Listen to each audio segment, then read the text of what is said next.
Chapter 13, page 58. Go dee dee go dee go. It was the Equi talking. One of the things every man learned was the language of the hollowed-out wooden instrument. The cannon boomed at intervals. Umofia was still swallowed up in sleep and silence when the Equi began to talk, and the cannon shattered the silence. Men stirred on their bamboo beds and listened anxiously. Somebody was dead. The faint and distant wailing of women settled like sorrow on the earth. Now and again a deeper cry rose above the wailing when a man came into the place of death. He raised his voice once or twice in manly sorrow, and then sat with the other men, listening to the endless wailing of the women and the language of the Equi. Now and then the cannons boomed. The Equi carried the news to all the 9 villages and beyond. It began by naming the clan. Umofia, Obodo, Diki, the land of the brave. It said this over and over again. Anxiety mounted in every heart that hovered on a bamboo bed that night. It went nearer and named the village, Egueru of the yellow grinding stone. It was Oquanquo's village. At last the man was named, and people sighed. Isiodo is dead. A cold shiver ran down Oquanquo's back as he remembered the last time the old man had visited him. That boy calls you father, he had said of Ikumafuno. Bear no hand in his death. Isuero was a great man, and so all the clan was at his funeral. The ancient drums of death were beaten, guns and cannon were fired, and men dashed about in frenzy. It was a warrior's funeral, and from morning until night, warriors came and went in their age groups. They all wore palm fiber skirts, and their bodies were painted with chalk and charcoal. Now and again an ancestral spirit, or Igwugwu, appeared. Some of them were very violent. There had been a mad rush when one had appeared with a machete and was only prevented from doing serious harm by 2 men who restrained him. He sang in a terrifying voice that Ekwensu, or evil spirit, had entered his eye. But some of the Igwugwu were quite harmless. One was so old and weak, he leaned heavily on his stick. He walked unsteadily to the place where the corpse was laid, gazed at it, and went away again to the underworld. The land of the living was not far from the domain of the ancestors.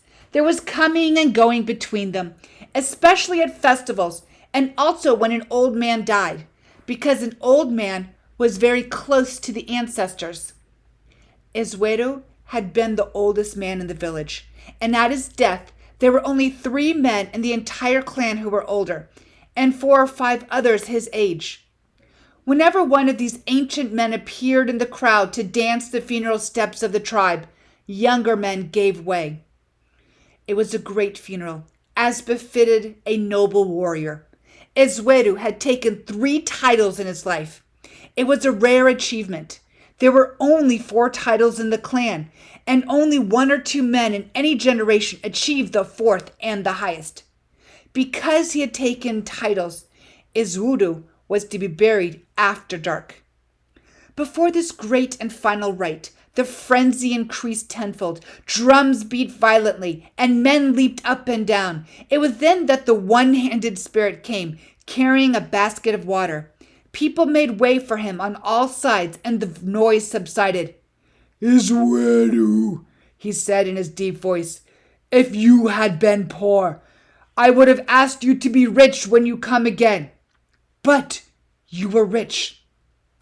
If you had been a coward, I would have asked you to bring courage. But you were fearless. If you had died young, I would have asked you to get life. But you lived long. So I shall ask you to come again, the way you came before. He danced a few more steps and went away. The drums and dancing began again and reached fever heat. Darkness was around the corner, and the burial was near. Guns fired the last salute. And from the center of the fury came a cry of agony and shouts of horror. All was silent. In the center of the crowd, a boy lay in a pool of blood. It was the dead man's 16-year-old son, who with his brothers and half-brothers had been dancing the traditional farewell to their father. Okonkwo's gun had exploded. A piece of iron had pierced the boy's heart. The confusion that followed was without parallel in the tradition of Umuofia. Violent deaths were frequent, but nothing like this had ever happened. The only course open to Okonkwo was to flee from the clan. It was a crime against the earth goddess to kill a clansman, and a man who committed such a crime must flee from the land. Crime was of two kinds, male and female. Okonkwo had committed the female crime because he had not meant to kill. He could return to the clan after 7 years. That night, he collected his most valuable belongings into headloads. His wives wept bitterly, and their children wept without knowing why. Obierika and half a dozen friends came to help. They each made 9 or 10 trips carrying Okonkwo's yams to store in Obierika's barn. And before the cock crowed, Okonkwo and his family were fleeing to his motherland. It was a little village called Mabanta, just beyond the borders of Mabino. As soon as the day broke, a large crowd of men from Isweda's quarter stormed Okonkwo's compound, dressed for war. They set fire to his houses, killed his animals, and destroyed his barn. It was the justice of the earth goddess, and they were merely her messengers. They had no hatred against Okonkwo. His greatest friend, Obierika, was among them. They were merely cleansing the land Okonkwo had polluted with the blood of a clansman. Obierika was a man who thought about things. When the will of the goddess had been done, he sat down in his hut and mourned his friend's calamity. Why should a man suffer for an offense he had not meant to commit? Although he thought a long time, he found no answer. He was merely led into greater complexities. He remembered his wife's twins, whom he had thrown away. What crime had they committed? The earth had decreed that they were an offense and must be destroyed.